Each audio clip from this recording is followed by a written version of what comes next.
one of the more impressive performances we saw all year, dating back to September. The Eagles literally raced past the Washington Commanders 55-23. No, that is not a typo. 55 points from Philadelphia, the highest score in a conference championship game since the 1970 league merger. Yeah, like you had scores like this in championship games if you want to go back to like 1940. But in this era, in the Super Bowl era, nobody has piled up points like the Philadelphia Eagles did on Sunday. They ran it 36 times for 229 yards. They went 7 of 7 in the red zone with an absurd 7 rushing titles. Again, the most ever in a conference title game. You want to talk about winning in style, heading into the Super Bowl with vibes as high as they could possibly be. This is it, because the Eagles dominated in every method you could imagine. They finished the day with 459 yards of offense. Jalen Hurts and the passing game woke up and did their part more than enough as well. We will get into all of that in a little bit with our guy, Ralph Vacchiano of FoxSports.com. But just a celebration in Philadelphia, we'll call it, because even like Washington made it interesting in the middle 8 for a little bit, but I don't know, man. By the end of the first quarter, it felt pretty obvious that Philadelphia was going to run away with this. And as so many things with the Eagles this season have happened, it was Saquon Barkley who set the tone, took his first carry of the game, 60 yards for a touchdown. And it's not just that, it came after probably a drive that was almost picture perfect from the Washington Commanders. They took the ball to start this game, 18 plays, burned half the first quarter off the clock, converted 2 third downs, converted 2 fourth downs, kick a field goal. You're thinking, all right, this is the recipe for an upset. You play keep away, you score points, you sustain long drives. Saquon just threw all that out the window with that one play, which you heard at the top of the show. He had another touchdown shortly after that. And like I said, it was on. And there are so many other guys that we're going to shout out here in a minute because it was a very complete effort from Philadelphia. But like everything else in this Philadelphia season, it feels like it centers around Saquon Barkley. Heading into Super Bowl 59, Barkley is 30 rushing yards shy of Terrell Davis's regular season and playoff record. So we know he didn't break Eric Dickerson's regular season record, but regular season and playoffs combined, Terrell Davis's record for all of it, 2,447 yards. Barkley, 30 yards away from setting that. 3 scrimmage yards away from breaking Davis's scrimmage yards record of 2760.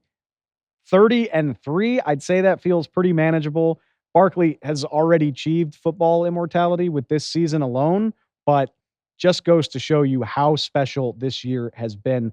With 100 yards in this game against Washington, officially 118, and 3 freaking touchdowns. He also joins Terrell Davis and Barry Sanders as just one of 3 players in NFL history to rush for 100 or more yards in 14 different games. It's been remarkable all year. He was remarkable on Sunday. It's not a surprise that as the Eagles punched their ticket to the Super Bowl, Saquon was Tom Brady's LFG player of the game. Today's LFG player of the game, Saquon Barkley, another 100-plus yard performance, 3 touchdowns. Man, I'm so happy for you. Tell me about this. The first carry of the game, does that set the tone and change the complexion even from the first play? That was incredible. Yeah, I mean, we want to set the tone, send a message to everyone watching into this game, and man, I don't really know what to say. I'm going to the Super Bowl. I'm super excited. I'm happy for this team. It was a team effort, and you know the goal is not just getting in, the goal is winning. So one more. Yeah, absolutely. And when I think about last summer when the Eagles signed you from the Giants, what did you expect when they signed you? I expected this. This is why I came here. This is why I wanted to be in Philly. This is why me and my family made a decision to come here. We felt like that we can grow our family name, our legacy, and come out here and compete for championships. And here we are.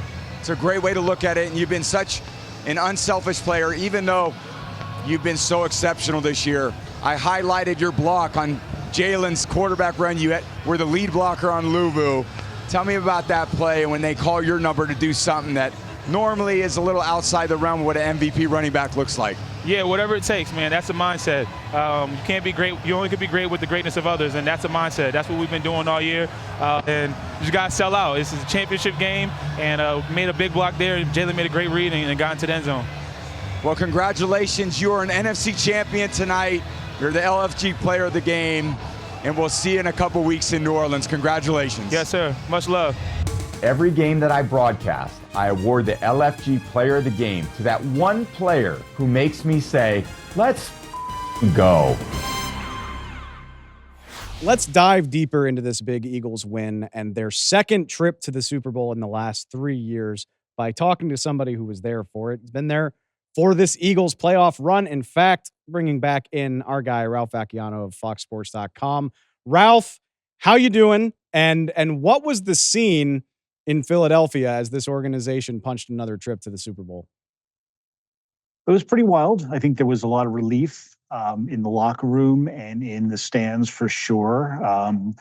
Maybe relief is a little harsh, but remember, this is a franchise and a fan base that thought for sure they were going back to the Super Bowl last year before the inexplicable collapse at the end of the season. So they've been on a mission ever since then to, basically fix what went wrong and to get back to where they were supposed to be. And they finally did it. And I think that is something that they've been working so hard for, and in a lot of cases expecting to have happen, that, there was a lot of energy that finally came out when it finally actually occurred. I think relief is a perfectly fair word, just when you think of the wins they've stockpiled over the last 3 years, the way the last season ended, and then you spend this year chasing history, literally, with Saquon Barkley's rushing record, going after the number 1 overall seed in the NFC. You don't get it, but then you get gifted a home game because the number 1 overall seed loses in the divisional round. So if you lose this game to a number 6 overall seed in the playoffs, I think it would have been really tough times in Philly. So I think it's completely fair to say that there's, in addition to excitement and accomplishment, obviously, a feeling of relief. And I want to talk to you because the last time we had you on, we were talking about that very fun win against the Rams. And look, this is an incredible offense. Saquon Barkley's an incredible player. We know all of that. We've talked a lot about it. But you and I mentioned the passing game and the angst, whether it's fair or unfair. How can they get this thing going? How much do they need to get it going? And so I think it's only fair to say that maybe it wasn't the flashiest day ever, but man, I thought Jalen Hurts was so impressive in this game. 3 rushing touchdowns, but really just making key plays as a passer when the Eagles needed him to. It was such an impressive performance. Yeah, it's the best we've seen of him in a while, and it is exactly what we discussed. They were going to need him at some point. He couldn't just sit back and be a game manager and let Saquon Barkley carry the way. He had to perform and show that he still, could make the big throws at the right time. And he was everything. I mean, everything we doubted about him. He was on target with most of his throws. He wasn't overthrowing his receivers or underthrowing. He was putting it right in their hands, making the right reads. His mobility, which was in doubt after his knee injury in the last game, was fantastic. Only ran 10 times for, I think, 16 yards, but, had a pretty dazzling 9-yard touchdown run. And more importantly, we saw him escape the pocket and escape trouble plenty of times. Sometimes it was just to throw the ball away. Sometimes he created a play, but, he showed that he could run and wasn't just going to be sitting back in the pocket like he did too many times late in the game against the Rams. So everything you wondered about him, whether he still had those special abilities, he showed that he did, and it's exactly what the Eagles need. He looked, without the big numbers, he looked more like the MVP caliber Jalen Hurts that we saw 2 years ago when he showed up big in the Super Bowl. And, now he's kind of given everybody a reason to believe that, if they need him in 2 weeks against whichever team they play, he's going to be right there. He still has that ability. He can still be just as good, and, hasn't been reduced to the game manager that he had been looking like for a couple of weeks.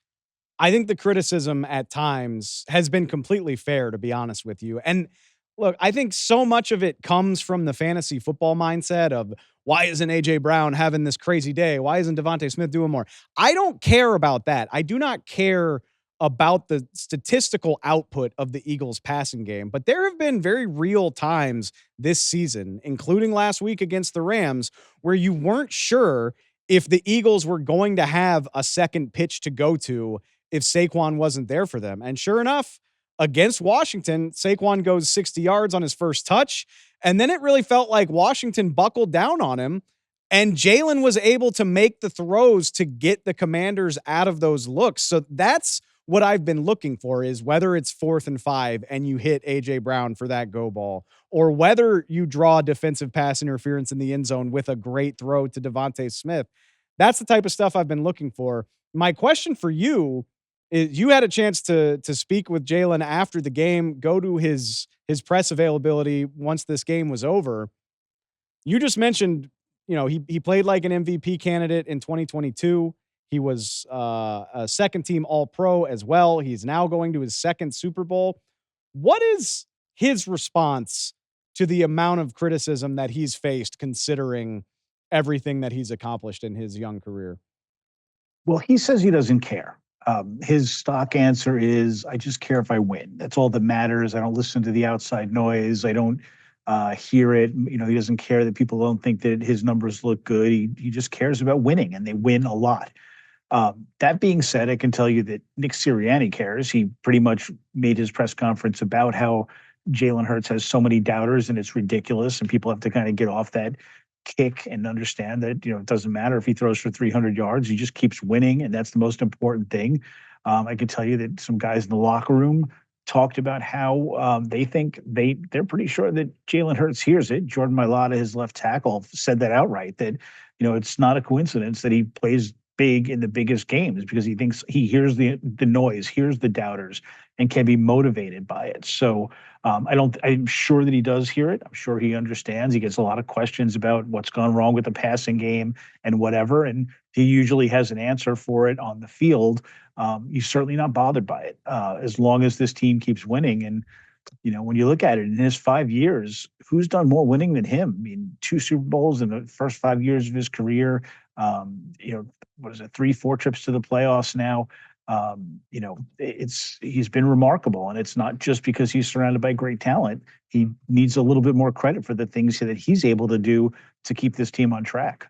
It's a completely valid point, especially when you see them play the way they did in this game. And that's what I said afterward is, look, I mean, they're good enough to win 14 games, be at the top of the NFC, even with an offense that hasn't been consistent every single week. But when you put Saquon together with that type of performance from the rest of the offense, I mean, they bullied Washington in every manner imaginable. And I wanted to hit on this with you, because I think the biggest indicator, the thing I'm going to remember from this game when I think about that, is this sequence down by the end zone where Washington was clearly so fed up with the way Philadelphia was running the ball down their throat that Frankie Louvu and Jonathan Allen were just jumping off sides trying to stop the brotherly shove. So if we can throw to that audio real quick, I'd love to hear it.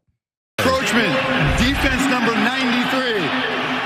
Washington has been advised that at some point the referee can award a score if this type of behavior happens again.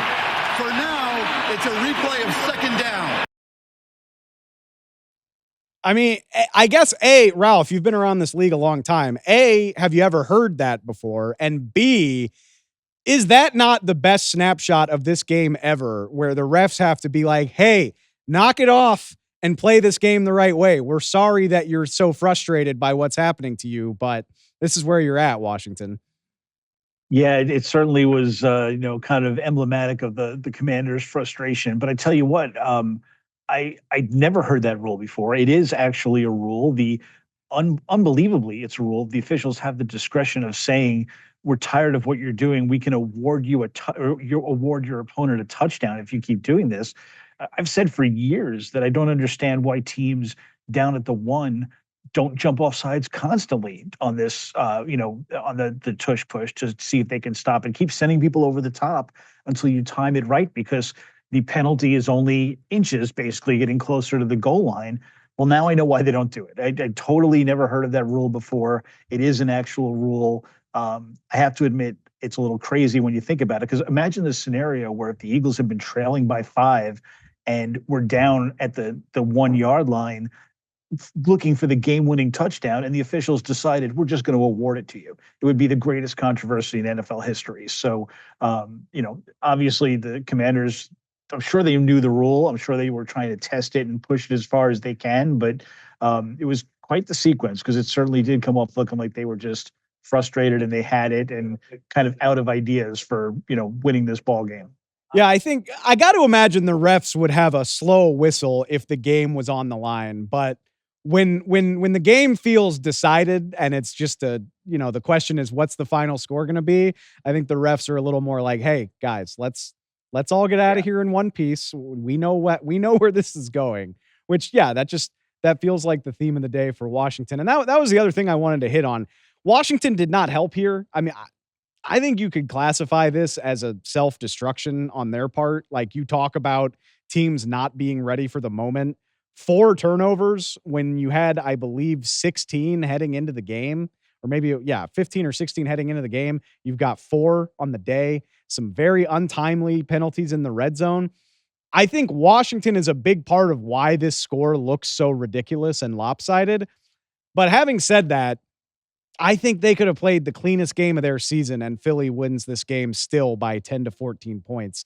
That's just how dominant they looked on both sides of the ball. I do agree that they probably would have won anyway, but the game is much different. If they give up 2 early fumbles and the Eagles score on both of them, and there's your deficit at halftime.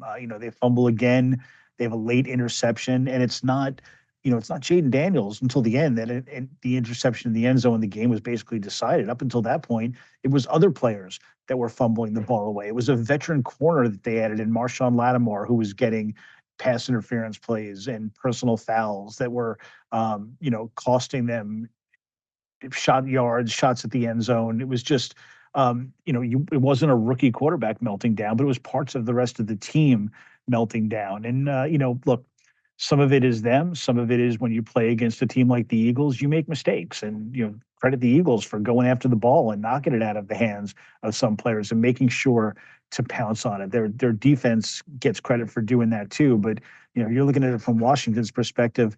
Yeah, they're going to absolutely believe that they would have had a much better chance of winning if they didn't keep shooting themselves in the foot. I think if we ran back through the tape of everything we've said on this show, we'd have a lot of regrettable takes. But one of the better takes, Ralph, is you and I saw this coming, I don't know, somewhere around late October, if I had to guess, where the defense starts rounding into form. You got so many fun young pieces there. Jalen Carter, Quinyon Mitchell gets the interception in this game. Cooper DeJean has some contributions. You combine that with a literally historic performance from Saquon Barkley. I didn't know it was going to be Washington that they beat to get there, but this felt like a Super Bowl caliber team in Philadelphia, and it's cool to see them cap that off in style and get back to the big game. Yeah, no doubt. They've been, to me, the best team in the NFC all year long. Or certainly the Lions could have laid claim to that at some point, but I've always thought the Eagles were built better to win. They have, when Jalen Hurts is playing well, they have the passing game. They have a diverse passing game where they can go to 3-4 different guys. They have, to me, the best rushing game in football with a dynamic running back, the best offensive line. And by about week 4 or so, the defense really clicked in. I wasn't sure that was going to be there at first, but Vic Fangio, the defensive coordinator, got them playing well. They clearly picked up the system. They started getting turnovers. They started stopping the run. They did everything that you need to do, and they're just built so well to win these types of games, whether it's bad weather, late in the year. If they get up, they can bully a team with the running game. If they're down, they've got a passing game that can come back. They've just got all the tools right now. And I'm anxious to see how they perform in the Super Bowl, because when they were in 2 years ago, they were very close to winning it. They were that good. And I believe that this team actually might be better than the one from 2 years ago and might have a better chance of winning this time around. I was thinking something similar. It's tough to say because they had 70 sacks in 2022 and they had all this veteran leadership, but the quarterback is older, wiser, more mature. They have a literal MVP candidate in Saquon Barkley. They've got so many pieces of this coaching staff that have been around the block at this point. Nick Sirianni, it's not his first rodeo. Vic Fangio has been there and done that at every level of football, it seems. Maybe it's not as overall deep as a team, but yeah, I think I have to agree with you. I like this version of the Eagles better.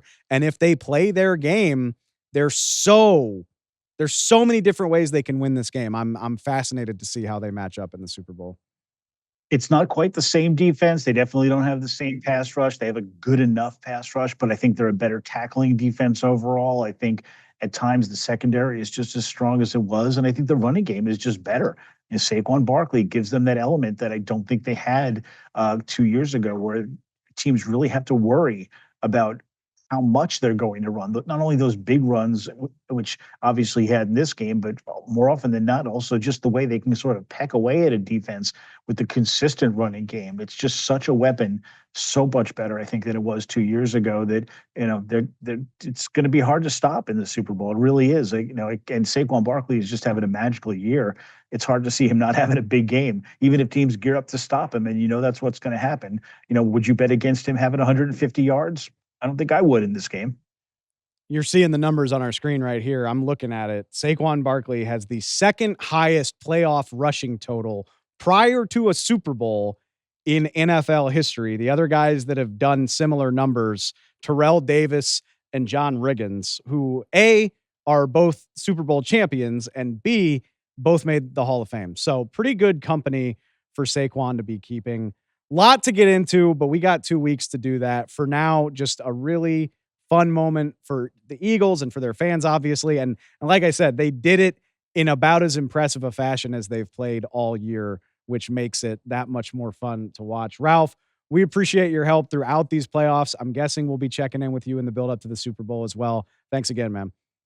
My pleasure, Dave. Anytime.